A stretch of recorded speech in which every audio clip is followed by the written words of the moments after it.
So I remember one of the things she had me do, she told me the night before, I need you to we got 40 people coming in. I would need you to get bread for everybody for breakfast in the morning. So you need to pick it up fresh from the bakery in the nearby town, Saint-Séverin.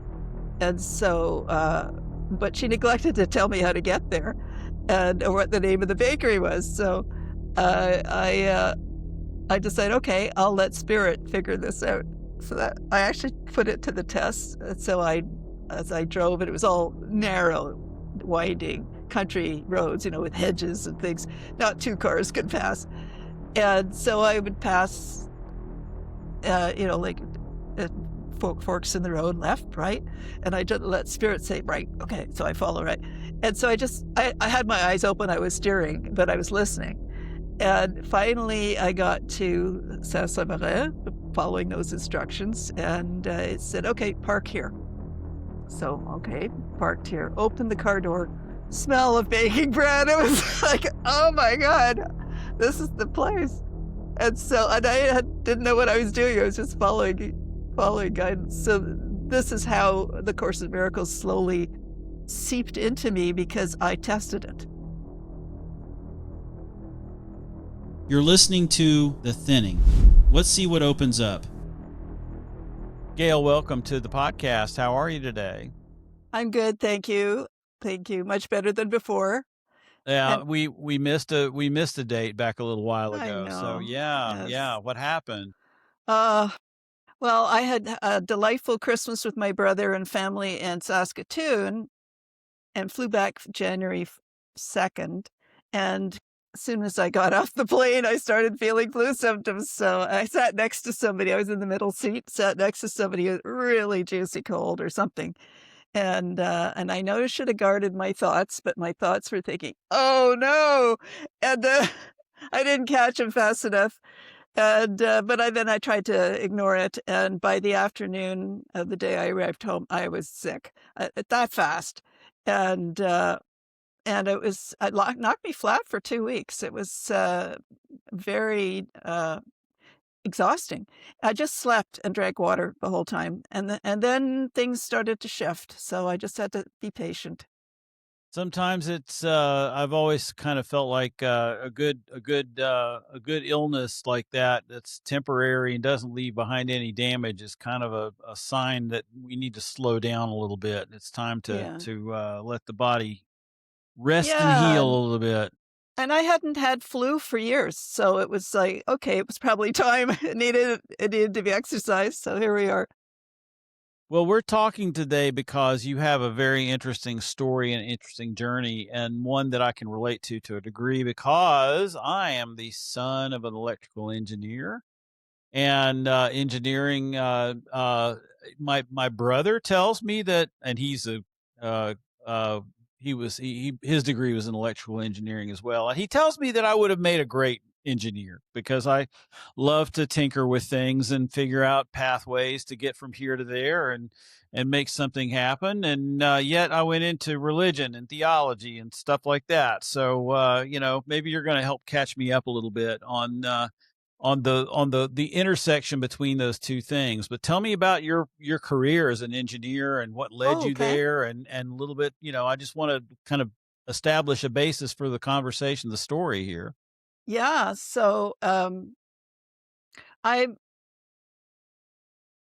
can I put this? I was interested in a lot of things. I think that's a key trademark of an engineer is you're curious, right? And you like I could tell from some of the questions you asked in other episodes that you follow your curiosity, right? So there's the engineering gene in you, and it applied in a different field. So, absolutely, I'm curious about things. I want to know what makes them tick. I want to understand how they work, and I'm just fascinated by things. And so, I do go to a lot of rabbit holes as a result.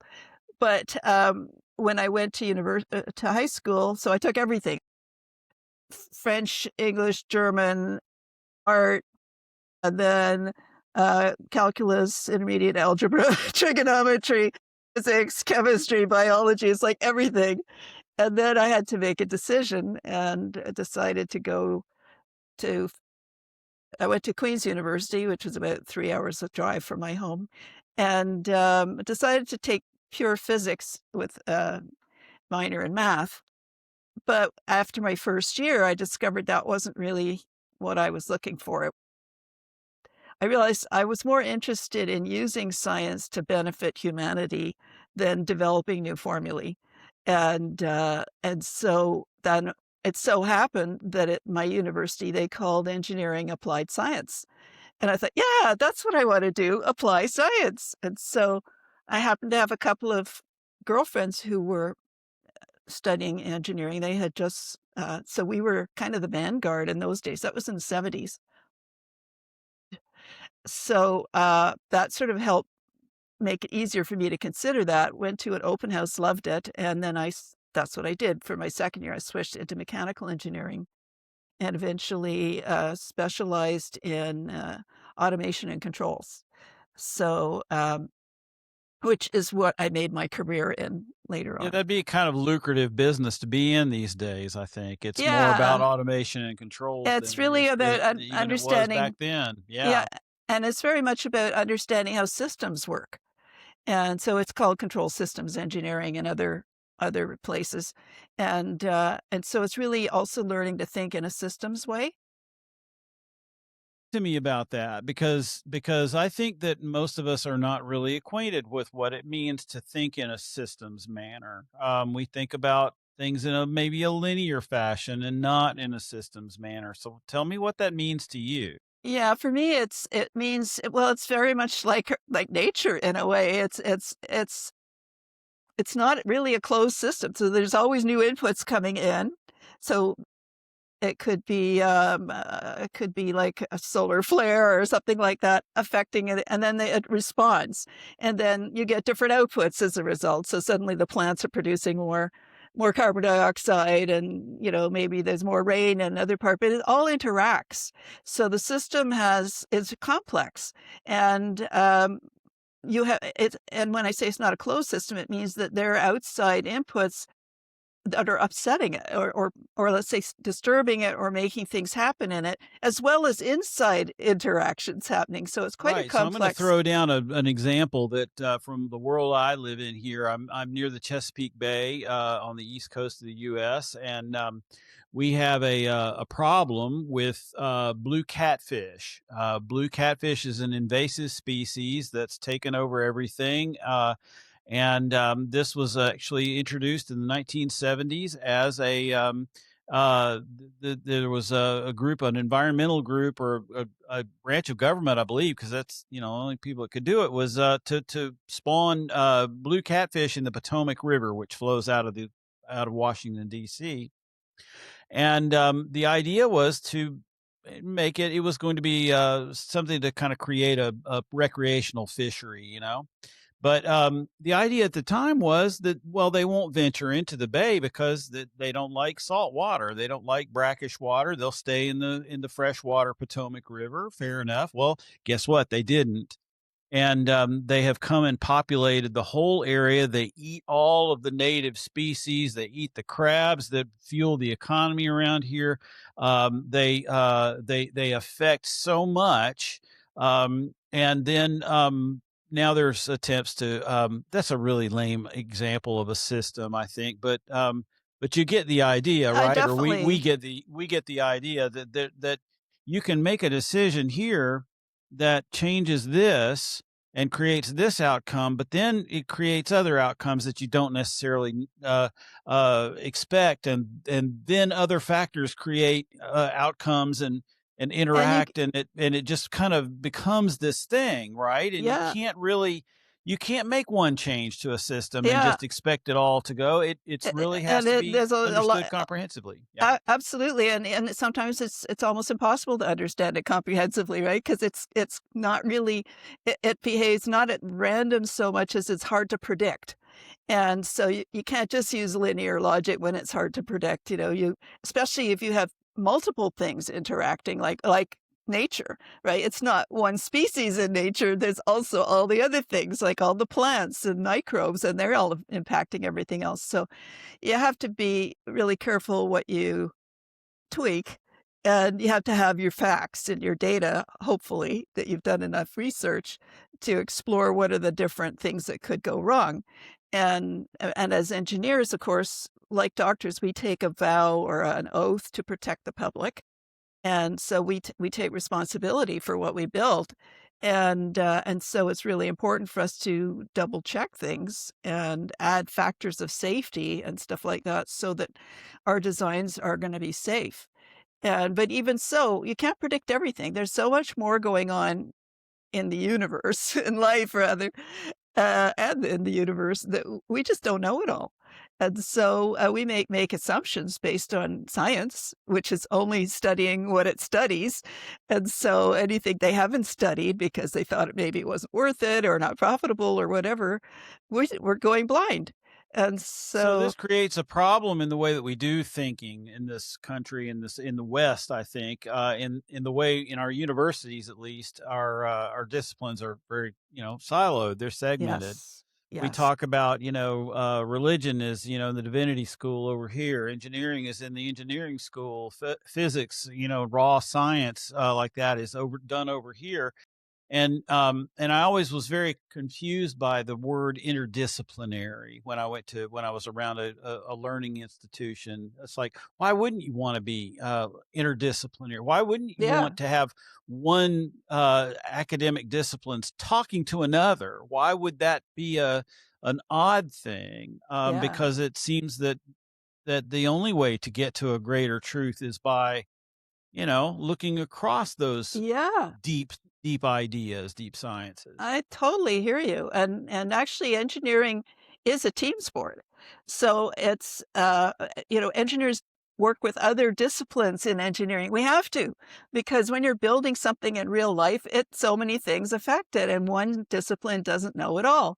And so, you've got the chemical engineers who are working on the chemical reactions going on in some of the equipment, and then you got the mechanical ones who are building the pipes and the pumps and all of that stuff. They don't know anything about the chemical reactions except, maybe what they need to know, like flow rates and whether it's corrosive and all of those things. And so how do they find those things? They talk to the chemical engineers and say, "Tell me about what's flowing through this," right? So they have to. And so it's naturally a group activity. And so you have with all the different disciplines, even though in university we're studying with our fellow mechanical engineers, that sort of thing, in real life, you're working with people in all disciplines. And you have to talk with the cost estimators as well, right? Because it's a project that someone's paying for. And so it's all these different factors become a part of your thinking when you're working as an engineer. And I worked in some areas around policy in Washington D.C. I think in the religious community, it's kind of like, well, we know what the moral outcome of this is and what the moral implications are, and so we're going to lobby for this thing, this idea. And it took me a while to be introduced to the idea of having to bring in multiple stakeholders. Well, it doesn't. If you believe that the fisheries are being overfished, and it's hurting jobs in fit. We're back to fish again. I'm sorry, I don't know why that's a common thread, but we're just going to go with it. If you affect this group, then you do something, a law that's going to benefit this group. You're going to affect another group, and it's going to have impacts over here, and the need to bring all these voices together in a team to come up with good ideas, and that also means convincing people of the value of your ideas, and listening carefully to them as they attempt to convince you of theirs. Sounds fun. Absolutely. Sounds like fun. It is fun. I think it really brings out if you're doing it collaboratively with all of you wanting a good outcome, then it can be creative and fun. If you're not trying to defend your turf and trying to prove you're smarter than everyone else, that sort of thing, which is an ego thing, um, it then it becomes a battle. But, I think humans I have a positive view of humanity, and so I'm not a doomer. I believe that we have many wonderful natural qualities, and that given that that we're our life isn't threatened and that sort of thing, there's a tendency to want to build things together. tendency to contribute to each other's happiness. And I really believe that that's natural to us. I don't think we're naturally killers and murderers and warmongers.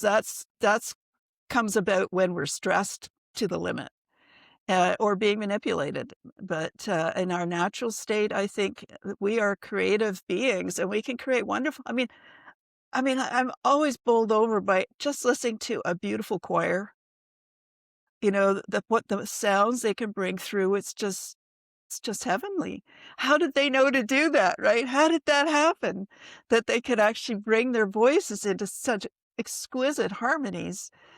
How did that come from And when cavemen? you do it You really know, well, you create these harmonics that go way above and beyond and create a harmony that's so even richer amazing. than any Yeah. individual voice could bring about. Yeah. Yeah, and then you're moved. It's not just a sound experience, it's an emotional experience too. I mean, these these are human gifts. Nobody talks about them. They talk about how bad humans and are how they're wrecking everything, but there's these divine qualities that are part of us that aren't really don't make the news, it seems, unless you happen to enjoy going to, choral music and that sort of thing and speak about it with your friends. But it's Well, you fortunately, think, my wife is a choral singer, and so "Oh, I get perfect." exposed to this quite often and very happy about it too. So yeah. Absolutely, absolutely. Yeah, this is heavenly. I love it. So, I guess, we segued a little bit away from the career. It doesn't matter because my career, it was Well, 20 no, years, but I was going to ask you though, how when did it, you have such a great spirit about you. When you talk about, I can tell that it really, it was something you really enjoyed doing. It was something you believe in and get some real joy from. When did it break down? When did things change and you felt like you had to go in a different direction? well, it didn't happen overnight. I mean, the spiritual opening did, but the result, I stayed in engineering for 20 years, and I enjoyed it. I loved working with my colleagues. I enjoyed building, designing things and then seeing them actually built and working. I mean, there's a huge rush, right? When you Yeah, actually go I to can the field and imagine. it's actually doing what it was supposed to do, and you made it up, like, how cool is that? Of course, you used math and all that when you made it up, and you worked with a team, but it's very rewarding profession, and I love that. And, I also got to learn a lot about various processes because as a controls and, uh, control systems person, I had to understand how everything worked together. And so because I was controlling it, and I learned some really interesting life lessons as a result. One of the big ones was when you wanna control something properly, you can't control it to a tight setting or it goes unstable. I thought, "Huh." And so you actually have to give it wiggle room in which to sort of drift. Wings on the Who airplane knew? Who knew? when the turbulence is hitting the airplane, you look out and see the wings wobbling and you go, Yeah. what's going on? But that's Yeah, actually a yeah. safety feature. Exactly, and you've probably seen those old movies of, like, a bridge wobbling, like the I was Tacoma gonna Narrows bring up Bri the the Tacoma Tacoma Narrows Narrows Bridge Bridge. early in the I mean, that's conversation, but I just we it's we like, nah, got I we don't need to saw go that in there. universe. Of course, they made us watch Of that, course. Oh, but and all it was the wind frequency was resonating with the wires in the it's in a the system. bridge. It's a Yeah, yeah, system, and you exactly. put tension on this system, on this part of the system, and the whole thing goes And apart. it Yeah. so happened to be the resonant frequency, so, like, when a singer can sing the resonant frequency of a wine glass, it'll shatter, and so it so happened to be the wind just happened to be humming at the same resonant frequency as the wires holding up the bridge. So it was, an amazing engineering lesson. Yeah. So Yeah. I loved my work. I loved my colleagues. They were great with me. I mean, I was one of very few women. There were 9 of us who graduated in my year, 2 of us in mechanical. And, once you're out in the real world, there were very even fewer. And so, I was often the only woman engineer in the entire company. And, at first, they didn't know what to do with me because they'd never seen one before. And how do they can handle the secretaries and wives and that sort of thing, but how do you handle a woman engineer? And so it fell upon me to educate them. And but I found the best I have way. no doubt that you did that very, very I effectively. did it with humor. I did it with yeah, it's Terrific. not The about being best. mean. It's Yeah. Yeah. about being, like buddies or friends. And, I was fortunate that I had 2 brothers so that I could josh along with them. And that created a very comfortable working relationship. I know other women who have had different experiences, but for me, that's what worked for me. So, that worked really well in my career. But being treated as a sister doesn't work so well in intimate relationships. And so that's what led to my spiritual opening was not a problem with engineering, but a problem in um, an important relationship. And so I had met a guy. I was in my early 30s, and we'd been together 4 years, and we were living together, and we were looking to buy a house together. We're talking marriage, kids, the whole and I in my heart was committed to him. And, um And then, uh, what ended up happening was despite all this talk, I he started w I didn't know it, but he started seeing someone else while he was living with me, and when I found out, I was heartbroken, and, uh, and so, it was my apartment, he had to leave, Um, and and then I had to deal with my feelings, and I had no idea how to deal with feelings. I could deal with numbers. I could deal with, math and engineering, but emotions? I don't know. How do you deal with that? And so you just fall into them. And I went into, and the relationship had been I didn't know this really till much later when in retrospect, I didn't know anything about different, relationship dynamics and patterns and stuff, but in later, once I learned more about that, I discovered he was a bit of a gaslighter. And so he would basically use every opportunity to belittle, to chip away at my self-esteem by making me wrong for things and that sort of thing, and I didn't know any better, and I took what he said as true, and I tried to improve myself, and that just he was one of those people who manipulate others through anger, and so my dad had been like that, no surprise, and so, my natural reaction was to reduce conflict, and so and he, of course, wasn't wrong, I was, so I had to change me. So I was basically shutting off more and more of myself, and then that would he would get angry for that, and so it was kind of I didn't really see it unfold until many years later as I began to understand during my own healing process what had happened. The net result was that we broke up, and I was devastated, and, that led to I went and told my colleagues that I just had this big shock, and would they please check my work? That's how I thought in those days. But they were wonderful. They said, "Don't worry."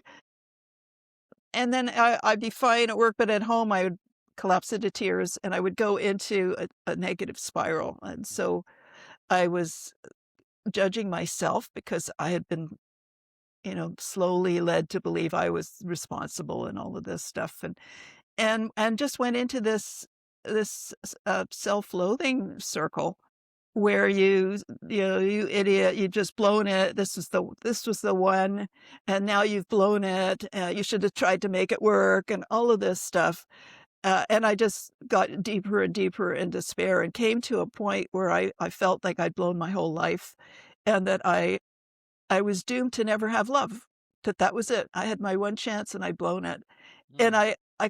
I was just in such anguish at that idea that I just said to myself, "If I can't have love, why live?" Like, that's how far I'd gone. My nice little future, the house in the suburbs crashed off the edge of a cliff. I crashed into this abyss, and it was to the point where I didn't wanna live. And in that moment where I was basically giving up on life, I heard this voice in my head out of nowhere. So I was not in a positive place, as you can imagine, but out of nowhere, I heard this voice saying, but I love you. Mm. And it was accompanied with a rush of energy, tingling, goldeny pink energy coming all the way down through the top of my head, through my whole body, into every cell. I could feel it, this incredible, infinite love. I'd never experienced love like it in my entire life. It was infinite. And it's like every atom of my being was loved and seen. Like I wasn't just some human in trouble. It was like I was recognized. I knew this, whatever it was. And I have to let you know, I was an agnostic. I wasn't religious or anything Sure. at that time in my life. And so I had no frame of reference for this. And I went into, so it felt like even my flaws were loved. Every aspect of my being was deeply and deeply loved. And I had no context for this, no frame of reference. And so my brain, and the engineer left brain was kind of, "What?" But another part of me was just being flooded with this incredible love. And it was like in that, it's like I went into an expanded state where I could feel that this love wasn't just something I was making up for me, but that it was directed at all of us in that same way. We just don't know it. And I remembered that was basically what Jesus was teaching, about a loving God, not a vengeful one, Sure. and I thought, "It's true." Like, that's whatever it was, and I didn't really know if it was God or what, it was just something I couldn't comprehend, but it was so wonderful. I wanted to know more. What was that? So I'm our stories are eerily intersecting just in so many different ways. Excuse me. I had an experience when I was in college almost to the letter the way you describe it. And I want to get in at some point. I want to get into the maybe a little conversation about language and about how the language that we end up putting around these experiences. These are ineffable experiences. You can't describe it. You've done a great job of describing the experiences very similar to what I feel like I experienced. But they when I talk to people about these kinds of things, they without exception, they say, "Oh, I can't describe. I can't really. Words fail." And yet I think this is what one of the basic religious impulses is like, we got this. This happened. What is it? Let's put a name to it. And then, over centuries and centuries and centuries, it gets kind of codified. It morphs. It changes the systems, or you poke here and you poke, it and things change. And where I came out on that after just being in a state of awe and wonder for, weeks, where I was no good to anybody. I was just in the clouds. And where I came back to it was that I allowed a specific kind of religious tradition tell me that's what you experienced. This is what it was. So with that comes all the rest of this, and it sent me into a trajectory. How did that did something like that happen when you had this experience? Was there a language that was placed upon it that guided you in a certain direction as you Uh, pursued it further? Not immediately. Now, I was not religious. In fact, I was anti-religious and, I'd say allergic to Well, organized so am I. religion. So, we're in Yeah. good Oh, company good, again. good. Yeah. So and also being a woman, I wasn't too fond of how the church had treated women in the past and that sort of thing. So I was quite a feminist in those days. I've shifted since then. I'm more interested in equality with all rather than, one better than the other. And or retribution or any of that stuff. That doesn't interest me. What interests me is healing. And so I simply didn't have a frame of reference for it, and I wanted to find out, but I sure as heck did not wanna ask a church.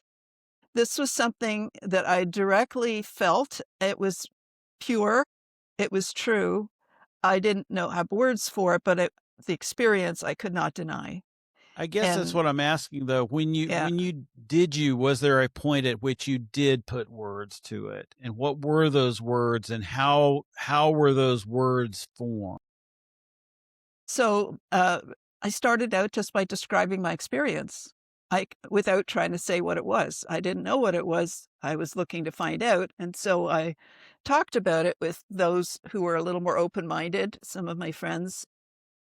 And sometimes they said, well, that sounds kind of like a near death experience or something like that. And I thought, oh, that sounds interesting. And so and in those days, I was in the 80s.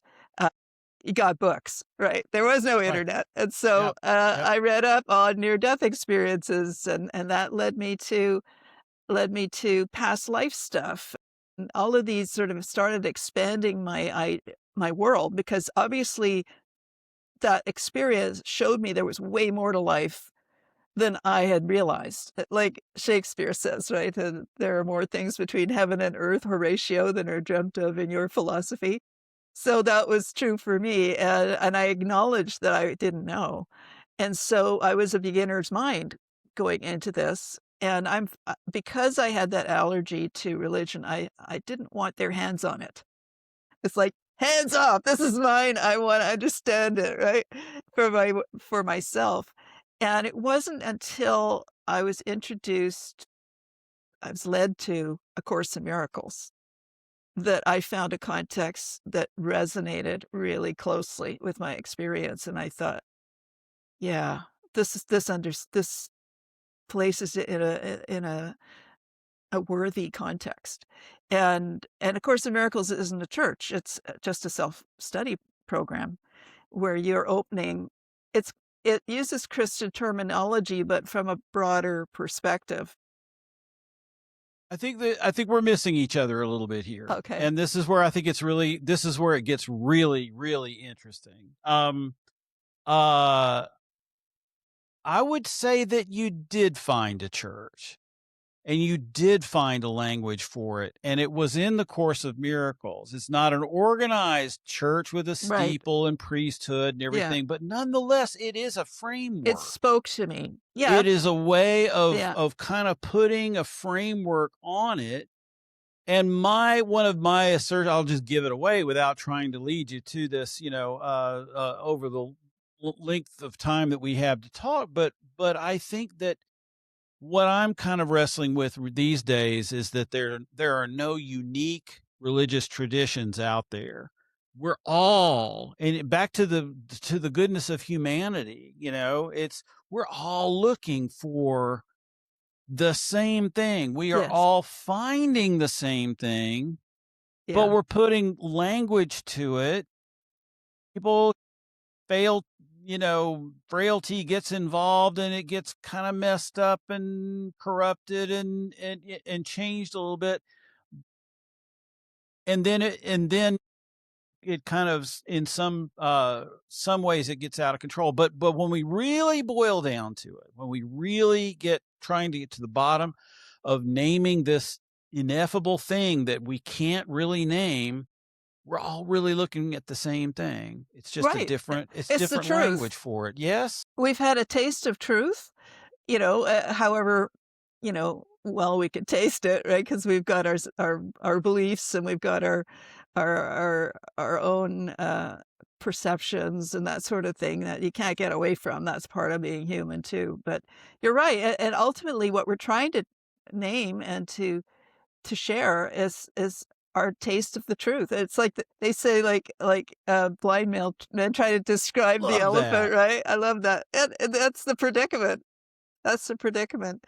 And for me, the reason the Course in Miracles spoke to me was that you basically have to practice different. It has a workbook, and you practice really tiny steps of opening your mind, and changing your perception that what you think you see isn't really true. And so you're actually starting to explore your own perception and how it works and how it influences the conclusions you draw and stuff. So it's really a course in mind training or mind control. And it also teaches you to trust the still small voice within, which it calls the Holy Spirit, the voice for God. And, that's the terminology it uses, but because it was a voice, that resonated for me. Oh, there was a voice, and it was loving, and it was helping me. And so this was something I didn't have before. And so that's kind of why I was intrigued by the Course in Miracles. Plus, I only found the Course in Miracles, if you can imagine. I feel like I was led there because I found it in a French country inn in the middle of the French countryside. In the library, in a Isn't bookshelf, that and the they're way living. it works, I though? know, I Isn't it the know. way it works? Yeah. Yeah, so when it's time, things happen. You get it when you need it, and not a Yeah, minute sooner, and it comes to you and then in a French countryside. That's great. I exactly, love that. Yeah. exactly, and I mean, that story is pretty convoluted in itself. I mean, how spirit got me to be a healer from being an engineer, took a whole bunch of years, and, but each step led me slowly but surely in the right direction. And first of all, my approach was intellectual. So because as an engineer, that was my safe space. And so that was the reading stuff. And I eventually got into the Wayne Dyer and the Louise Hay stuff, which sort of introduced me to ideas of metaphysics. And then I got into somewhere along the way the Jane Roberts material, Seth material. I don't know if you've read any of that, but it's mind blowing, and it proposes parallel universes and all kinds of things, which to my engineer's mind who thought it knew so much is like, oh my God, I'm just scratching the surface. And I didn't know whether to believe it or not, but I decided, and I would never have ever read a channeled book before. Never, not even a Bible. That was how agnostic I was. Uh, and yet, because of this experience, I decided to suspend my disbelief or judgment until I'd finished reading it and then to decide. And so I was reading the first Seth book, Seth Material or something, and that's where I learned all about the nature of personal reality and consciousness and that sort of thing.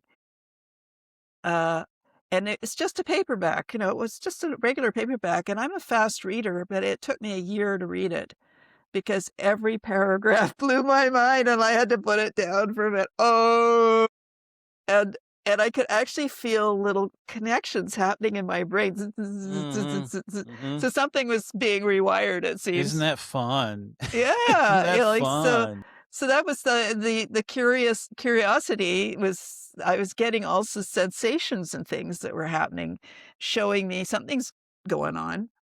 And eventually, well, yeah. So eventually, after I got into reading Louise Hay and, where she talks about the metaphysical causes of illness and that sort of thing, and that's when I learned that emotions can cause illness. And I didn't know that before. And so about 7 years into my intellectual explorations, um, it dawned on me, I've not done anything to heal my broken heart. I just avoided going there and I think I better because I have a feeling and intuition that if I don't, I'm gonna get ill.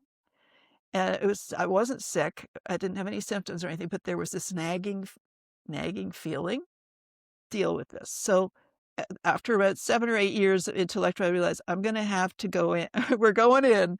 We're gonna have to go in, and I'm gonna have to somehow, and I had no idea how, heal my broken heart.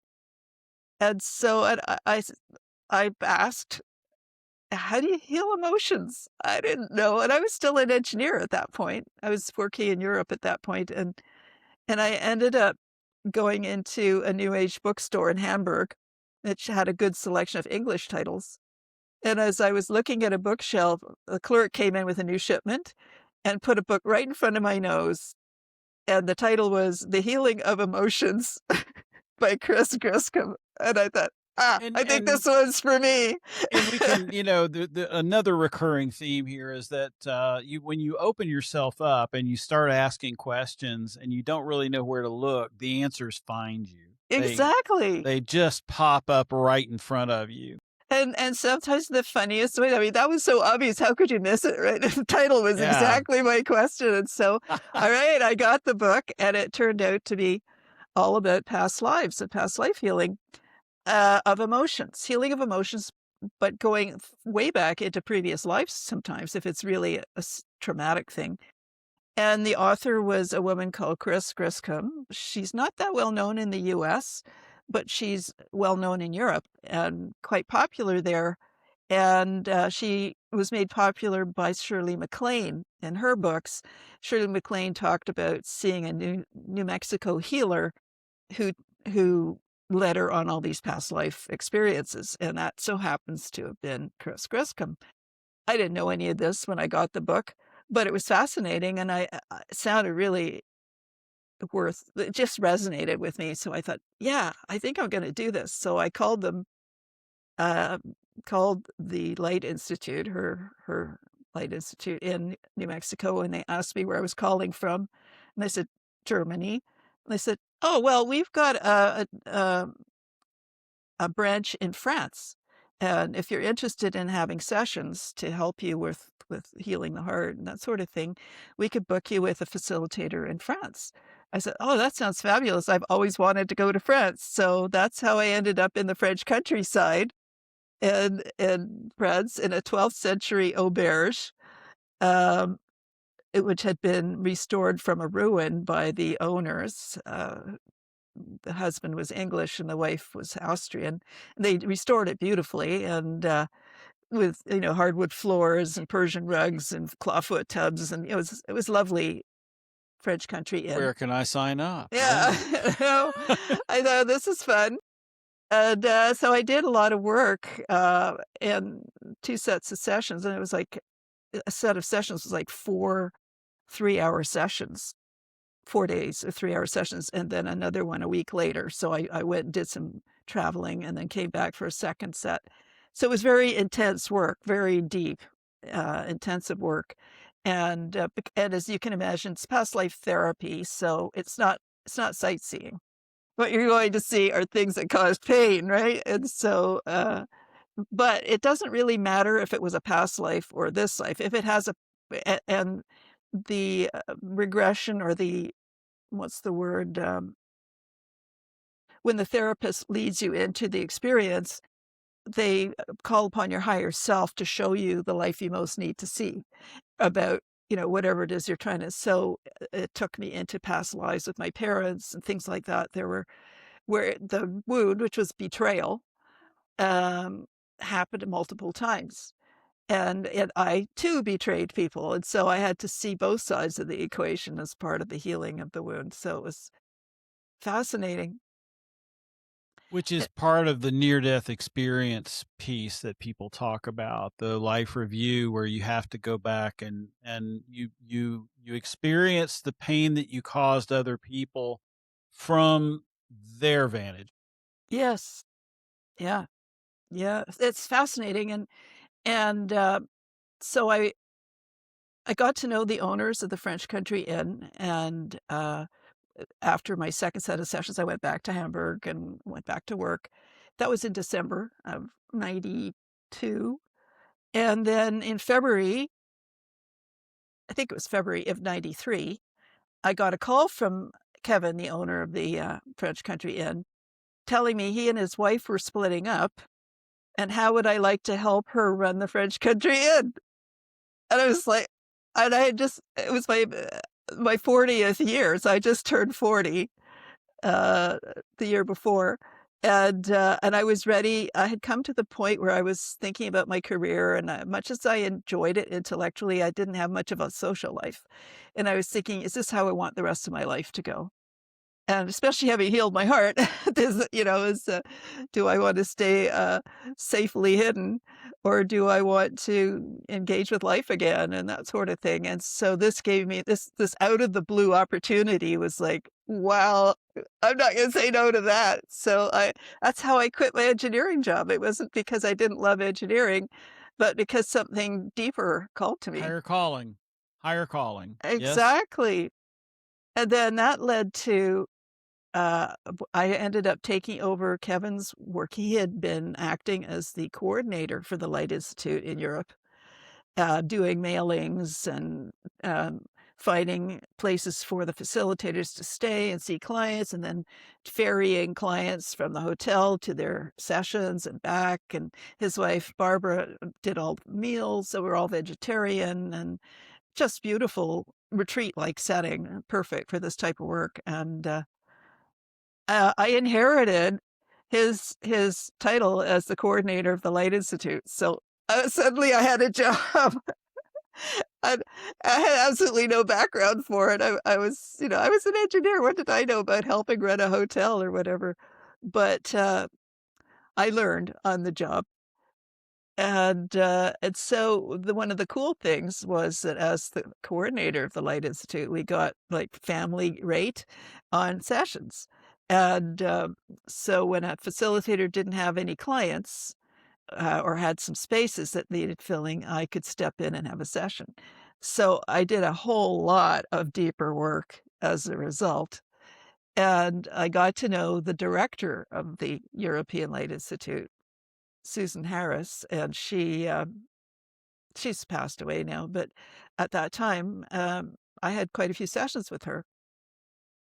And she said to me after a while, she said, I think you'd make a good facilitator. Would you be interested in learning how to do this? And I said, yes. I just said yes, yes, yes. Every Yeah. time Spirit offered me an opportunity, I thought, go for it. Who knows where this will lead. I love that, and yeah, I've everywhere I've ever been in my life, every good thing that's ever happened, any major thing that's ever happened to me is was happened because I intentionally said, this is an opportunity, yes, and Yeah, I without mean, even thinking about it, really. Exactly, and I mean, it's such an unusual opportunity, right? I mean, how else would I have learned how to do that? And so I ended up training and becoming a past life facilitator in that method. And when I went for the training, so I did the main training, and then they had advanced training the next year. And when I went, and by then I'd come back to Canada. And while I was um, helping run the hotel, as you can imagine, I was like a shoulder to cry on for his wife, and and she was dealing with a betrayal wound because he had gone off with her best friend. So there was like Yeah, we were both suffering from the same wound, and which we is did. why you were together. Yeah, Yeah, it's like we were able to help each other, and I was, we did yoga together, and then she said she was starting a course, the Course in Miracles, the middle of the French countryside. I mean, this was like a crossroads in the middle of vineyards and that sort of thing. It was not a big metropolis by any means. And she said, I've started to do a Course in Miracles. She'd like to, study with me, so we could. She had just opened it. She had just started. I said, sure, sounds like fun. That's how I got introduced to the Course in Miracles. And then one of the things in the workbook, it was giving you kind of little assignments to sort of practice following guidance and see if it worked. And so I remember one of the things she had me do, she told me the night before, I need you to get, we got 40 people coming in. I need you to get bread for everybody for breakfast in the morning. So you need to pick it up fresh from the bakery in the nearby town, Saint-Séverin. And so, but she neglected to tell me how to get there and or what the name of the bakery was. So uh, I uh, I decided, okay, I'll let Spirit figure this out. So that I actually put it to the test. So as I drove, and it was all narrow, winding country roads, with hedges and things. Not two cars could pass. And so I would pass, like uh, forks in the road, left, right. And I just let Spirit say, right. Okay. So I follow right. And so I had my eyes open. I was steering, but I was listening. And finally, I got to Saint-Severin, following those instructions, and it said, "Okay, park here." So, okay, parked here, opened the car door, smell of baking bread. It was like, "Oh my god, this is the place." And I didn't know what I was doing. I was just following guidance. So this is how the Course in Miracles slowly seeped into me because I tested it, and it did what it said. So it was, and it left me with this wonderful connection with the divine through and also a connection with Jesus too, but not the standard view of Jesus as a victim, bleeding on a cross, but the resurrected and who came as a teacher, and Yeah. who saw us in such trouble now. And this is in my opinion, this is the awakening time. So we're in it, and we need help. And it was as if now this is my guessing. I don't know. This is my opinion. Not I can't say if it's true or not, but the feeling was that the divine or Jesus decided, yeah, we need something written in 21st century English to help us because the past parables and things, they're wonderful in their time, but they're so easy to misinterpret in the modern time, right? Because we Well, don't, yeah, and what I think people don't understand is that these are ancient languages that we don't have any. Okay, I was actually in part of my work in DC. I was actually on the committee that produced one of the major Bible translations. And I saw how translation is done by committee, and it's scholars who are debating just the meaning of this word and that word, and well, yeah, and it's a peek behind the curtain that lets you know that it's even under the best circumstances, the words on the page cannot transmit this stuff to us. It maybe can be something that, but even then, I can tell you that I have absolutely no resonance with, most of the Bible. Matthew, Mark, and Luke. Those are the three. John, no, I'm not. I have no resonance with John, with the Gospel of John. So I'm automatically a heretic in my own faith tradition, right there. Yeah, it's tough, and people don't realize that um the layers and layers of meaning that are put on top of this, even the original words are so far gone, so even though when they're translated, they're so far gone from what we think they are, so much in another realm that we it's really, we have to have these experiences. And I think some of our great religious teachers, the people, and you're one of them for me right now. You are one of the great faith teachers of my life, and we're talking right now. Uh, it's not something that can be codified in a book. It's not something that, I don't know. I'm rambling, but I'm it struck is by the whole true. thing. I'm struck by the fact that you and I are speaking a common language here, and yet we are coming at it from very, very different places. As Yeah. far as the written, the kind of the teaching guidance around these experiences is concerned. Yeah. Totally And different, but the experience is pretty freaking similar. yeah. Yeah, And there's the longing to know. That's yeah, driving it all, right? yeah. We're not interested in lies. We're not interested in someone else's interpretation. We're interested in what resonates with our experience because that's all we know about the truth is what we experienced. And that's kind of my compass or yardstick. Does it resonate? And I think the part that worked for me with the course was that it's encouraging you to test it and to try it out, see if it I works, like and testing. And yeah, this is the place.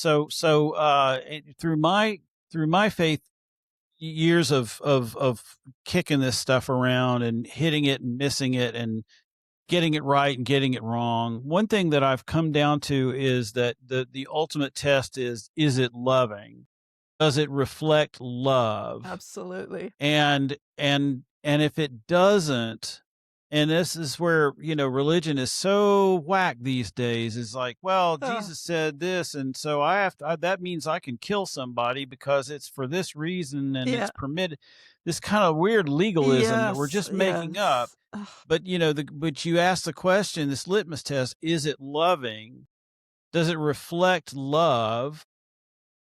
Then it changes the conversation. And I guess this is where I would like to kind of wrap things up for today. And you're yet another person that I've had another conversation with where I've got to say, Gail, can we do this again? Can we talk some more Absolutely. later? Can we continue this conversation? Uh, Because I think it's happy just the to. resonances are so amazing. But yeah, but I've met a lot of enlightened, awakened people in my life. I've had a lot of really cool conversations. Where does it hit the ground, Gail? What difference does it make? What difference is it making in your life? Tell me. Well, at the What very is what is this spiritual connection? What difference is it making in your daily life? it fills me with gratitude. I feel connected still. I mean, every day I thank God for that experience and I relive it to remind so I don't forget it. I relive it, allow myself to and then I allow myself to thank. Just feel overwhelming gratitude for this realization. And I also feel committed to sharing about it because people there's so much despair in the world. They need to know that there is actually something real and loving out there that they can turn towards. And so the humanity's desperate for hope. And this is what we have to do. This is the only way we can, I think, transform the situations. We need to bring the love through ourselves in our own life and everyone we speak with. That's how we transmit it. And we don't have to make big acts. It just needs to come out. We just need to be that little light walking around and bringing it through. And when people ask and want to know more, of course, we share more. And we're not there to convince or convert anybody. It's more about sharing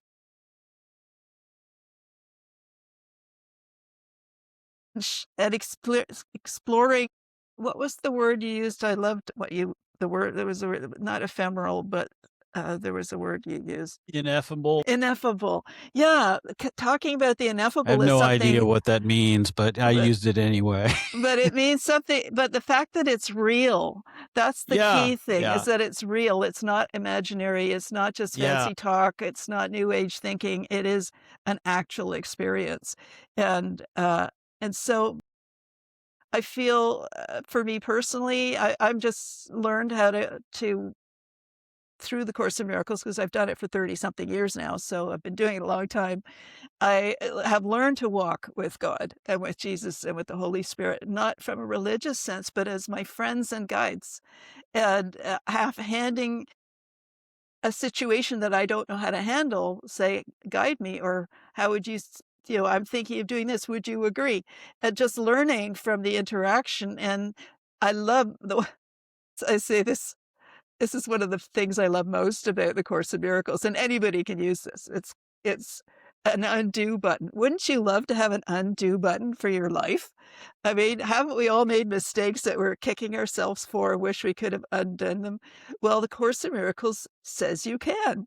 And it says that what you do is, and according to A Course in Miracles, we all have the Holy Spirit residing in our hearts if we bother to listen to it. The ego is so loud and clamorous that it drowns it out. But if we pay attention and learn to listen to the Holy Spirit, it's accessible to us. And so what you do is you ask the Holy Spirit to undo every consequence of any errors or wrong decisions you may have made in that relationship or that event or whatever, and to decide for God for you. And then you leave it up to the Holy Spirit. And every time the situation has resolved itself. And sometimes it took 6 months, but I didn't have to do a thing. It resolved itself and the relationship was restored. And so, or the event was restored, or what I thought was deadly turned out to be nothing. So again, it's putting it to the test, right? Doing it. You do it enough, you realize there's something to this. So that's basically I think that's how I, important. I think yeah. that's really important. Gail, how do we find you? How do we find your work? How do we connect with you? I want to make sure that if you want to be reachable, that we know how to find out how to reach you online. Well, I can be reached through my website, and it's called energyisreal.com. Okay, And that's basically I'm an author, so I've written a book on energy.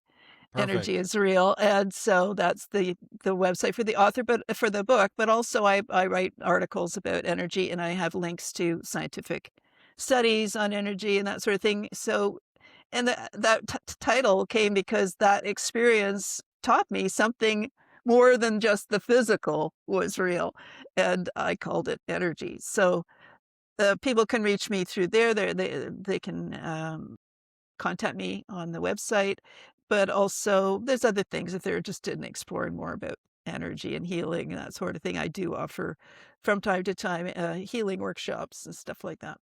fantastic. Gosh, this has been great. Thanks, Stephen. This has been fun. Yeah, and it almost didn't happen because it was just a second there that I was like, she's not going to Yeah. join the call. So thanks So for here we waiting, are. for your Yeah. patience. Well, fantastic, and thank you for doing this. My pleasure. It's been lovely to talk with you. So appreciate it.